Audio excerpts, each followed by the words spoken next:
Welcome to Spotlight on Strength, the podcast that shines a light on the incredible members of our iDigFitness committee and community. I'm your host, Amanda Swanson, and in each episode, we'll get up close and personal with one of the members of our iDigFit fam. We'll share real stories, swap ideas, and spotlight the moments that keep us going strong. This is your chance to connect, celebrate, and be reminded that we're all in this together.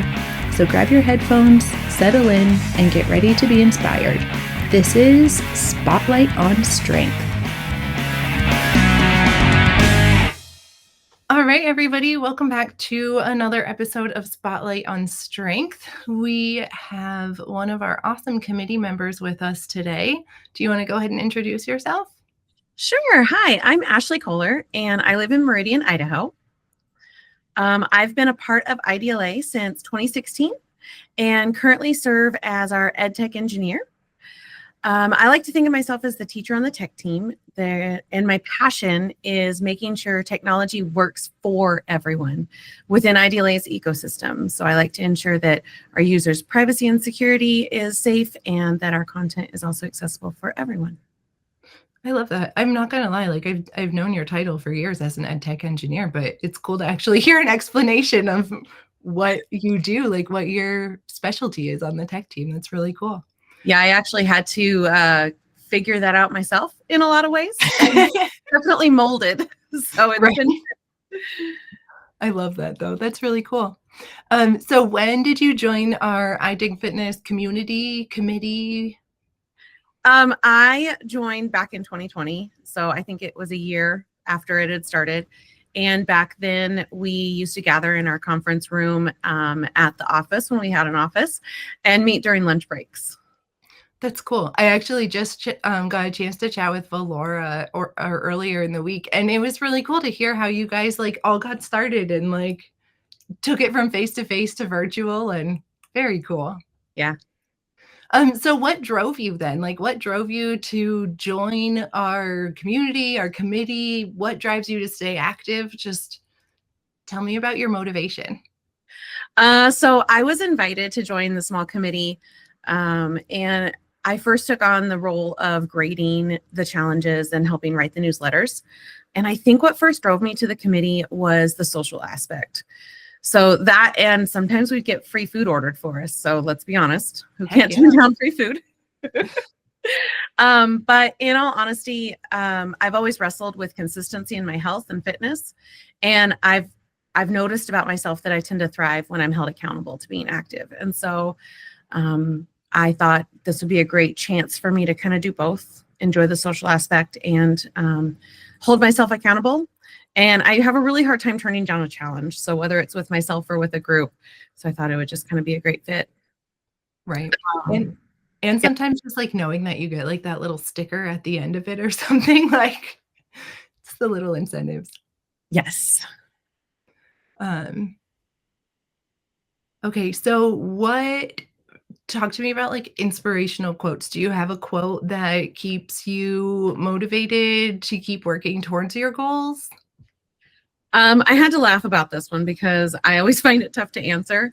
I have recognized with myself that I am consistently inconsistent. I love that.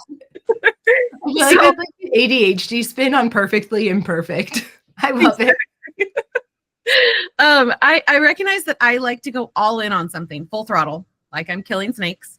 But somewhere along the way, I start to make excuses. I shift gears to something else. And I've noticed it's not a lack of motivation because I actually love doing the hard things, but it's the staying consistent where I struggle.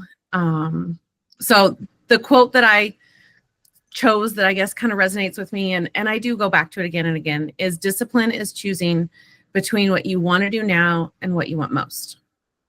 Ooh, I like that. And I'll be honest, I use it in a lot of things. What I want to do now and what do I want to do most? Do I want to eat a cookie? Do I want to have chocolate? Do I want to have something naturally sweet? Right. So I find I can apply it to a lot of different aspects of my life.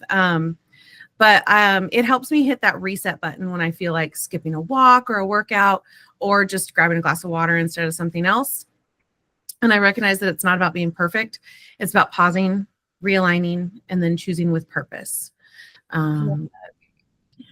Just kind of like reinforces like the intentionality behind making, any choices, like you said, like physical or nutritional or anything. And I mean, sometimes the right choice really is the chocolate, right? Like Fair. It's fair. sometimes it's all about balance. So what are your personal fitness goals right now? So right now, my focus is consistency over intensity. So what I take that to mean is I want to show up every day and do at least one small action that supports my physical or mental well-being. Whether it's a short walk with the dog or dancing in the kitchen with my kids, or turning on some sort of an inspirational podcast or book on tape. I recognized that I have a zillion apps in my phone, and I get a zillion email reminders from some of these apps trying to keep me on track. And sometimes I do dive into one, but other times I look around and realize the kids are glued to their screens and we just need to head outside as a family. So focusing on something a little bit every day, and being purposeful and helping myself to not go full throttle so that I don't burn out will hopefully help myself and the family build habits that'll stick with a purpose. No, I love that though. And you talking about the like dancing in the kitchen or just like taking a walk with the dog. You've probably heard of the like kiss for the like making presentations and stuff. Mm-hmm. And over the years, like I have kind of molded that in my head to like my own kiss. And instead of like keep it simple, stupid, I try to think keep it simple and silly when I'm like super frustrated or anything. Even the other night, I was trying to figure out dinner and I was just like, you get tired of planning meals all the time. And I like had to kind of remind myself of that like kiss thing. And you know what I made? Salami and cheese sandwiches. And you know what? Everyone was stoked and they were like, these are so good. And sometimes it's just that, like you said, just like get up, everybody put your phone down. We're going outside. Like you don't even have to have a plan for what you're doing outside, but just it's nice. I love that. Yeah. So you mentioned like podcasts and some audiobooks. Do you have any favorites? So I cycle through them. It's apparently who I am. But I do love the Couch to 5 app. One of our colleagues, Erin McCracken, turned me onto it a while ago. And I love that it keeps you in a solid rhythm if you need it to. You can restart it if you need to. But if I get into, especially spring, and I want to go outside, it helps me keep on pace for staying active during that time frame, and it holds me accountable. Is that the app that you used to build our Couch to 5K challenge? Yeah. I didn't even realize that was built off an app, but I loved the pace of that and how it was not like every day. It's just like go, go, go. And it doesn't make you feel, I don't know. It felt really on par with our iDigFitness group and the like gentle accountability versus like you said, just the intensity through the roof. Oh, well, that's cool. I'm going to be looking up that app. Unfortunately, it does cost, but it's only like $5 and then you never have to pay for it again. So it's not like it's a recurring or anything. Oh, nice. That's actually rare to find an app that's not a subscription these days. Yes. And then the other app that I love is the Wonder Health app, which we get with our insurance. And it has many videos and little mindset tips that are really helpful. So it walks you through the basics. It helps remind you of water and steps and activity, but it gently nudges you towards certain mindset goals and habits with little videos. And so I like that too. Cool. So if you could turn any daily chore into a calorie burning workout, which one would you choose? Yeah. Of course it's going to be laundry. I feel like that's a daily chore. Daily chore. So if sorting socks and folding pants could count as cardio, I think I'd be in the best shape of my life. Right. With I've got 8-year-old twins and a teenage daughter who goes through mountains of clothes, and then of course a husband and myself. So I feel like laundry is totally unstoppable in our house. But if I could kill calories while conquering the mountain of clothes, I think I'd be amazing. Yeah, it's those like cyclical chores that just would be great, right? Like the things that every day you're like, really, I have to like cook and feed you again and clothe you, and my goodness. Yes. So what area do you feel right now in your overall wellness that you are thriving the most? We typically focus on physical, emotional, mental, and spiritual, but feel free to take the reins on this one. So right now, I think I'm thriving the most in my mental wellness. I'm at a really good place right now. I truly love what I do in my job, and not many people can say that. Right. My work challenges me. It energizes me with the consistent shifts in technology and the deep dives in AI I've been doing lately. I feel like I've got meaningful goals, both work and personal, that I'm working to actively pursue. And then spring is here, and there's something about that that always brings new mental wellness, I think, to me, at least personally, and I think a lot of us. It does come with its challenges of organizing school sports or kids sports and shifting all of that around, but it helps us as a family stay connected and constantly moving. And so I'm in a good place right now. I love that though. That's awesome. Is your springtime, do you feel like, is that when you guys are more like that whole like put your phones down, let's go do family stuff? Is it just like that energy in your household too? Yeah, instead of the normal rut of come home, make dinner, do a few chores, wind down. No, it's come home, let's grab a snack, let's go do this, and maybe we'll have another snack for dinner instead of two, Yeah. go and enjoy. Yeah, no, I love that. And I look forward to that this time of year for that same reason. Like, you want to eat a bag of chips while we draw with sidewalk chalk? I'm going to call that dinner. Yes. Yeah, it's fine. So thinking about, how you're thriving right now, what or who inspires you to keep thriving, especially on challenging days? My kids and my family. I want to be that model for them that shows them how to grow up in the world, but also focus on what matters and try and block out some of the extra noise that we all know is around us. I want to help teach them to take care of themselves, even when it's messy and when it's inconvenient, and recognize that it's still worth it.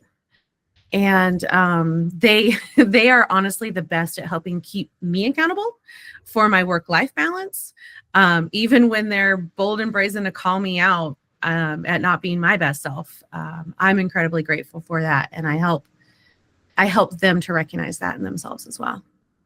Oh, I love that. You're such a good mom, Ashlee. So we've talked a lot about, where you're thriving and what's inspiring you to thrive, but what does it mean to you? Like how do you know that you're thriving? What does it mean to thrive on your wellness journey? I always want to recognize that it's not about perfection, and I can be my hardest critic. And so making sure that I show myself grace, and make sure that I can show up, try and be consistent, even though I'm consistently inconsistent.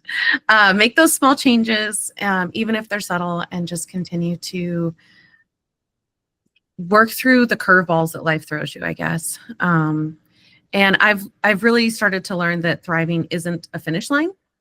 It's a mindset, and it's something that we choose one day at a time. And I think that alone, like just listening to you talk so much, like I feel like you are setting your kids up for so much success, even though you say like you're consistently inconsistent, but like you're consistent with, it sounds like, a lot of the other things, like your intentionality behind the choices that you make and the actions that you're taking with your family. Like you can be inconsistent in a lot of areas, but it does seem like you are consistently conscious of, like, and maybe I'm reading that wrong, but it seems like you are conscious of like how you are, moving through your wellness journey and stuff, and the sort of tone that you're setting while you do that, and not like oh, I'm doing this because, insert negative reasons why, but like, oh no, I'm doing it so that we can, be healthy and just enjoy life. And I love that angle, like to make it about the whole family and like a whole journey together. Yeah, thank you. It's definitely a different mindset, and it's not perfect by any means, but it's something that we try to do. Yeah. Well, my husband has it written in Sharpie in the garage, and I remind myself it all the time that it's progress, not perfection. Yes, for sure. Well, thank you so much for chatting with us. Did you have any parting thoughts that you want to leave us with? No, I look forward to hearing maybe some other of our committee members hopping into some of these. And this has been a fantastic little podcast that I've really appreciated you leading. Yeah, this has been really fun. I'm glad you guys were on board with my crazy idea, and everyone's been so willing to be a guest on our show. So thank you. Thank you.